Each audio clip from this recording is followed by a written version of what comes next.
A gente começa falando da Águia do Vale. No último final de semana foram definidos os 8 clubes que se classificaram às quartas de final do Paulista da Série A2. O São José, você sabe, né, você acompanhou aí, obviamente, foi até Sorocaba enfrentar o líder São Bento, só precisava ganhar para voltar à liderança, mas voltou a perder desta vez por 2-0 e acumulou 6 jogos sem vitória, sendo 3 empates e as últimas 3 partidas em sequência com derrota São José, e mesmo assim São José terminou em segundo, hein, Brunão?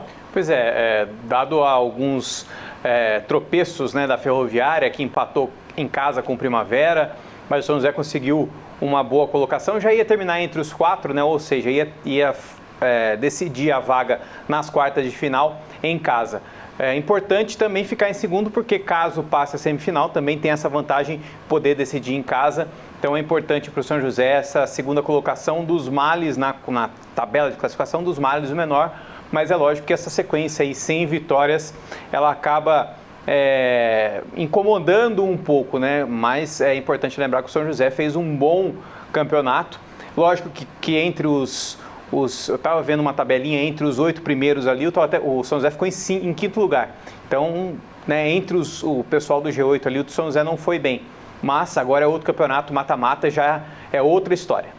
Pois é, e você falou, né, que se avançar para a semifinal, está garantido jogar a segunda e decisiva em casa, nem tanto assim, porque a pontuação continua somando, e com esses maus resultados, continua somando, eu digo, a pontuação da primeira fase vai somar com os resultados desta segunda fase, ou seja, como o São José tropeçou nas últimas 6 rodadas, com 3 derrotas, ele não somou pontos nas últimas 3 rodadas, aquilo que era praticamente certo agora não é mais. Matheus, vamos fazer o seguinte, vamos dar uma olhadinha como é que foi a última rodada, 15ª rodada, que definiu aí os 8 classificados, os 2 rebaixados, a gente já sabia que seria o Monte Azul e o Comercial. Então tá ali, ó, o São Bento venceu 2-0 o São José, a Portuguesa Santista garantiu a classificação ao bater o Linense, tirou o Linense aí da próxima fase, o Velo Clube empatou com o Capivariano, o Velo Clube acabou entrando, Comercial e Monte Azul, o jogo do Inho Ruim contra o Inho Pior terminou 1-1. E o Comercial que terminou o campeonato sem vencer.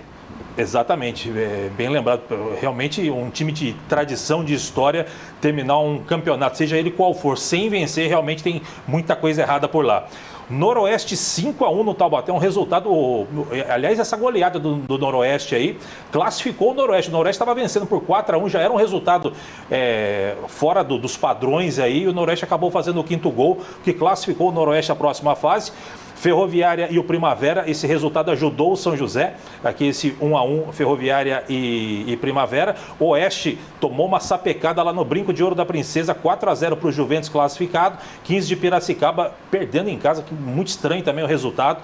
Rio Claro 3-1 para cima do 15 de Piracicaba. A classificação ficou da seguinte forma, coloca pra gente, Matheus. São Bento líder, 32 pontos, São José 26, Ferroviária 26, 15 de Piracicaba 23. Os 4 líderes. Olha só para você ver, São José, Ferroviária e 15 de Piracicaba estão muito próximos. Se o São José, por exemplo, empatar 2 partidas, ele vai somar 28 pontos, porque continua somando.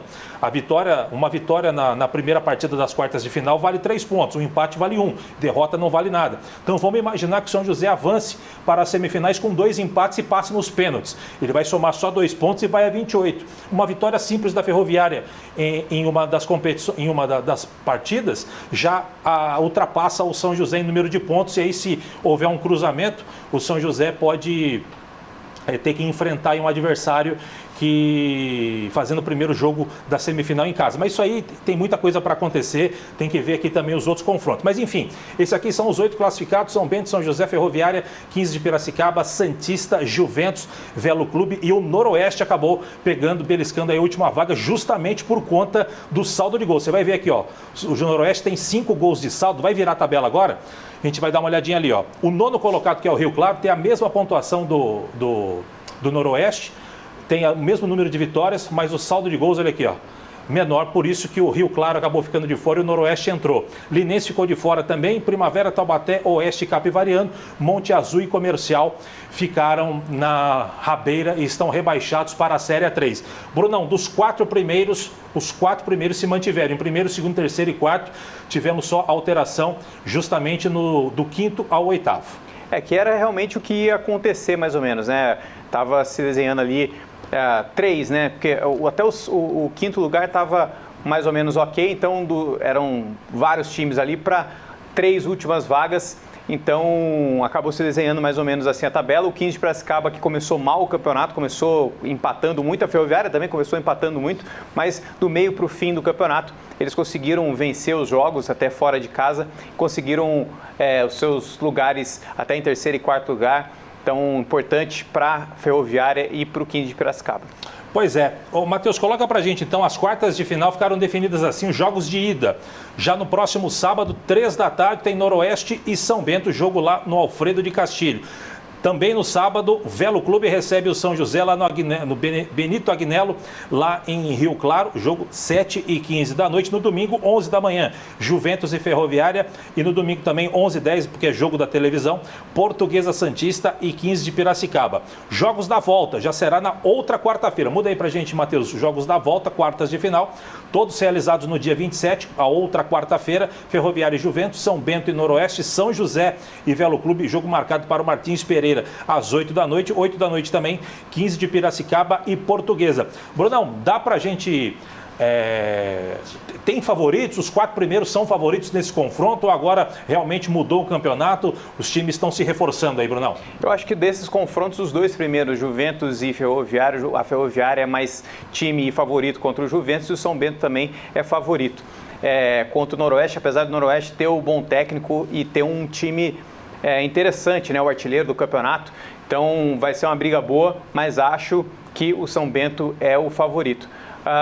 Quanto aos outros 2 confrontos, a Portuguesa Santista e o 15 de Piracicaba, acho que o 15 de Piracicaba é um pouquinho melhor, leva uma pequena vantagem, mas esse confronto São José e Velo é mais complicadinho um pouco, até porque o Velo reforçou o time, né, trouxe o Caio Mancha, um bom atacante. É um bom atacante, inclusive o Ricardo Costa deu entrevista para nós na rádio dizendo que o atacante que o São José procurava era justamente o Caio Mancha, naquela oportunidade, logo depois do jogo contra o São Bento, ele falou que um clube atravessou a negociação com o São José e que esse clube ofereceu um caminhão de dinheiro para o Caio Mancha. E agora nós soubemos que foi justamente o Rio Claro, adversário do São José, que está trazendo o Caio Mancha, que é um jogador conhecidíssimo, é um fazedor de gols e de repente seria a ironia do destino, né? O Velo Clube que tirou a invencibilidade do São José daquela sequência muito boa que o São José teve na competição.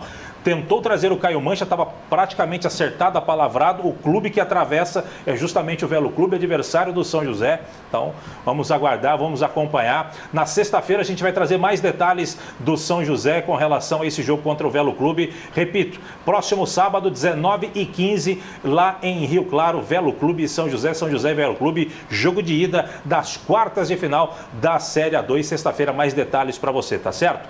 Quer falar mais alguma coisa? Não, é isso. E acho que o Caio Mancha ali com o Guilherme, que foi um grande centroavante na época dele, tem bastante a crescer. Então é ficar com as barbas de molho ali e bem protegido contra o Caio Mancha, que é um fazedor de gols. Até porque a zaga do São José parece que... Não vou dizer que desaprendeu a jogar, mas deu uma desandada depois com a saída do Caio César, né? O Lázaro realmente ali não correspondeu à altura, né? Talvez o torcedor do São José ficou mal acostumado ali com a firmeza da zaga Léo Gobo e também o Caio César, e aí o Lázaro ainda não deu conta do recado. Está chegando um novo zagueiro que a gente vai falar no segundo bloco. Enfim, vamos aguardar e ver o que acontece neste São José e Velo Clube, próximo sábado, jogo de ida, quartas de final, lá direto de Rio Claro, tá certo? Não sai daí, a gente vai para o primeiro intervalo do dia, aquele 1 minuto e meio, a gente volta já. E pai bola, não sai daí.